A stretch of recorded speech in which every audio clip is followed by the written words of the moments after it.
A recent happening on Twitter really got my attention. It really got my noggin a jogging. It really made me think.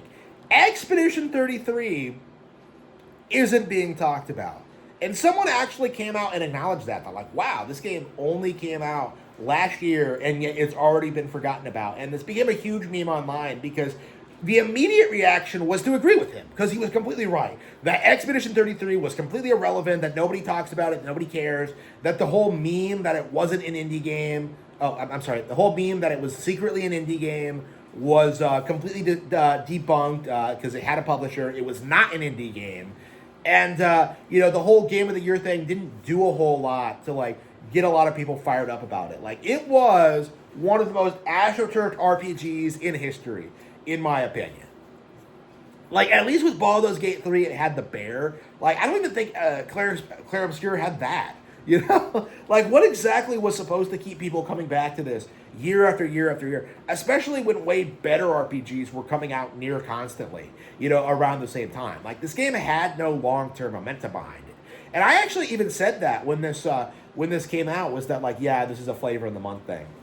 And that seems to be the case. Every time this the industry tries shilling something for Game of the Year, whether it's Baldur's Gate or Astrobot, they do this thing where going into Game Award season, it's all they can talk about and all they care for and all they want to talk their Game of the Year pick, and then it wins, and then instantly silence.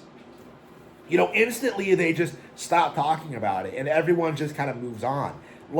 There's just no possible way they can keep a game like this relevant long term, because they can't keep saying it's the best game of the past 5 years, because that takes away from all the other games they have to show. Okay, it's they have a problem in getting these games made, getting them produced, and then making them iconic in the public consensus. Because the consciousness. Because the thing I noticed about Clair Obscur Expedition 33, the people who are glazing this as the best RPG ever are the kind of people who never play RPGs. I'm talking people like side scrollers. I'm talking Dark Side Phil. I'm talking Sebi Webs. I'm talking about guys who thought Baldur's Gate was a good game. Okay, I saw this pattern play out time and time again where, older millennial streamers were trying to tell you this was the best RPG since Final Fantasy VI. Max Dude did this. And then meanwhile, those of us in the actual RPG community were just we were playing Trails, we were playing Yeast, we were getting Pokemon, so many Xenoblade Chronicles X even. There were so many better games that came out around this period that I just have this very strong inability to believe that any actual serious fan of the genre would believe that Expedition 33 was a Game of the Year. Especially if they hyped up the combat system, right? One of the things they did was try and sell you on the idea that the combat system was unique and novel, and that it was something wildly different, and really gave a fresh spin on turn-based combat. It's just Mario and Luigi combat. The industry downplayed the new Mario and Luigi game in 2024 to push this meme that Expedition was this Game of the Year contender. They ignored Mario and Luigi and tried to show you on Expedition instead. Mario and Luigi Brothership, the best Mario RPG ever, was completely written off and ignored in favor of a knockoff product. That's essentially what happened. And it really does need to be understood that if you play a lot of RPGs and you're familiar with the genre, and if you're familiar with how these things go, Clair Obscur Expedition just has not really truly left much of an impact. If this game sold well among Westerners who don't play a lot of RPGs, well, congratulations. You're not popular with RPG players. Okay, that's the reality of the situation, and something that I think a lot of people are just really struggling to deal with. It's a lot like with the Final Fantasy VII thing, right? Where this thing launched on PlayStation and it was worshipped and it was hyped up. It was seen as the Nintendo killer. It was supposed to be a symbol of PlayStation's dominance, but a lot of people who got on board with the Final Fantasy VII hype never, ever, ever, ever, ever, ever moved on to another RPG. You know, they did not learn to get into the genre. They did not learn to appreciate it. They did not learn the nuances.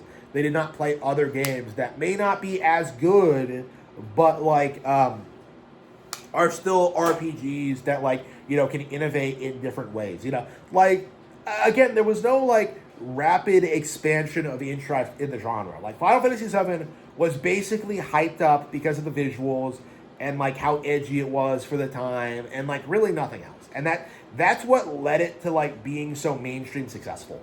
Okay, it's not so much because it was such a good RPG. It's more because PlayStation innovated when it came to like marketing to normies for that game. That's basically the why 7 was like such an iconic thing, is that like it wasn't because it was such a great game, even though it is. It was because of like just gaslighting normies to play it, even though they have no interest in this kind of thing. Expedition 33 is the same way, or like trying to follow the same template. Like it's not as good of a game, and it's certainly not as popular, but the mindset that people have that this is like some mind-blowing revolutionary thing that needs to be hyped up and worshipped and considered to be like this absolute like killer product, you know, 10 out of 10 release, this amazing thing, it's not going to stand the test of time. And I think that's become very, very apparent when you see people talk about it now, because they're not talking about the plot or the characters, the mechanics, or like anything that happens in the game. They're instead talking about how it's been forgotten. And what few fans remain are desperate to like mitigate that. They're desperate to keep the first flame growing, and they're desperate to keep this game alive. But it's just not going to happen. You know, this game got Game of the Year. It had all this astroturfing. It got all this attention. And the simple fact of the matter is, it's simply not good enough to be remembered long term. And that's something that I think a lot of people are really struggling with now, is that games like Metaphor ReFantazio and Baldur's Gate 3, Elden Ring, you know, these games are hyped up and worshipped and pushed as the next big thing, but the reality of it is they don't have any long-term appeal. Like something like Breath of the Wild is still being talked about and played a decade later. You know, some guy, you know, the Overwatch guy just came out and kneeled and acknowledged that Breath of the Wild is one of the best games ever made. Like, you're never going to see that happen to Expedition 33 10 years from now. Like, that game very well may not have existed 10 years from now. And it's going to be very interesting to see this play out, because there will be a dedicated audience of people who will try and like show you on this idea this was some like massive thing. But the simple reality of it is that it was just a marketing ploy, and the game has no long-term cultural relevancy whatsoever.